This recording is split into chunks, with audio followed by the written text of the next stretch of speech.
So it's a first of its kind. As you said, it's ourselves, Iceland, together with Utilita, and we've come together to look and research the market of cooking at home. And actually, the results were quite outstanding. We found that the average family can save over £600 a year just by switching to low energy usage appliances. So that's things like microwaves, slow cookers, and air fryers. So as a result of this research, we're now updating all of our packaging that's relevant. We're putting air frying instructions on the back of all of our packs so that customers can easily understand and use this at home, and as a result save a lot of money.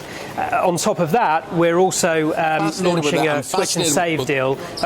Richard, I'm fascinated with what you're saying with that. So you're basically saying, instead of taking your fish fingers and putting them under the grill or baking them in the oven or whatever, you're better off. Now, for instance, I have this theory about bacon. I put bacon in the microwave, which is not very popular, but you can't. But this man's telling me I can save money. Right? It mightn't taste as good, but I can save money doing that. Right, so tell us more, Richard, about air fryers and microwaves.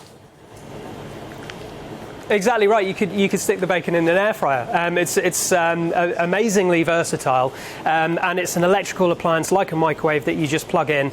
It's a smaller cooking medium, and it's quicker. As a result, it's a lot more efficient in terms of energy usage. Most people, myself included, just default by turning the oven on, which is bigger. It wastes a lot more energy, and obviously with the cost of living crisis and household budgets really squeezed, we need to try and come up with as many creative ideas as we can for our customers, and come up with these sort of energy saving lifestyle hacks so that they can shop smart and cook savvy, like we were saying.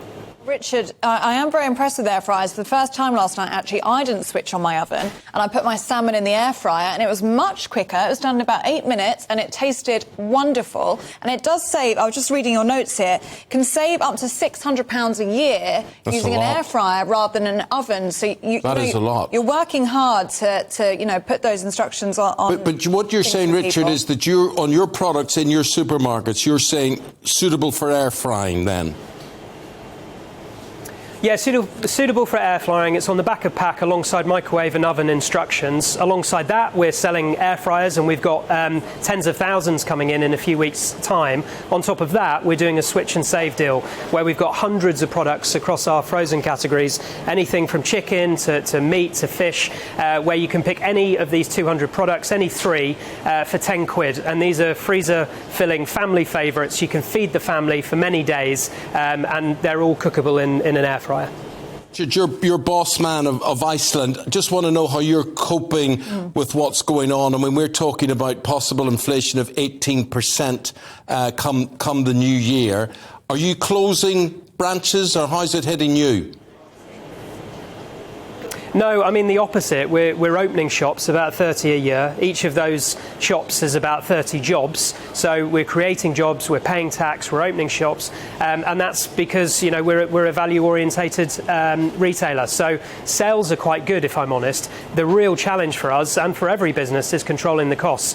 We all talk about saving money on energy bills for consumers, rightly so, but actually we need to start looking at more support for business, and the government urgently needs to help businesses, big businesses like ourselves, but also small businesses as well, because the energy bills, the electricity, as you can imagine, for all these fridges and freezers is increasing many times over. We'll be okay. We're a private family business. We'll get through it, but many small businesses won't, and therefore the government urgently needs to act to help businesses right now. What's the hourly wage of somebody working on a shop floor in Iceland? And how is the cost of living crisis and 18% inflation going to affect them? Yeah, it's minimum wage, £9.50. I wish it was more. We've always been one of the best payers on the high street, and now we're just in the pack with everyone else. The moment we can afford to pay more, we will, but we can do other things. We can promise longer contract hours. That's why we're trying to move everyone to 16 hours or more, and then we're giving them discounts. We gave our staff 20% discount over the last couple of months. We'll be giving them Christmas cash. That's an exclusive. I shouldn't have announced that yet, but I just have done. And then we'll be giving them 20% again over January. So there's other ways that we can help and support our staff through this. But the reality is, given the cost of living, that £9.50 will have to increase, probably double digit next year anyway.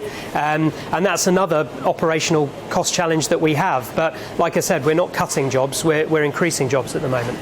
Richard, what about the responsibility? Just final question to you. The responsibility of other grocers and retailers in your area. There's a heavy weight on the shoulders of you guys because people need you. They need to go to you.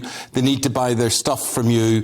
What would you say to people within your industry, other big grocers?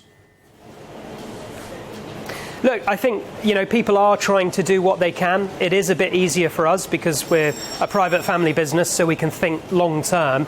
Our competitors are doing things as well, but I think the great thing about Iceland is how we're stepping up to be there for our customers and our communities through this cost of living crisis. Last week, for example, we launched interest-free loans for our customers, anything from £25 up to £75 to help with their food shopping. I mean, that is quite an unusual, innovative partnership, again, with Fair For You, who are a not-for-profit lending provider. And I think it's incumbent on any business to firstly accept the fact they're going to have to make lower profits, but secondly, rack their brains, scratch their heads and come up with whatever ideas they can, be it interest-free loans or air fryers or anything else in between, to try and help customers through this.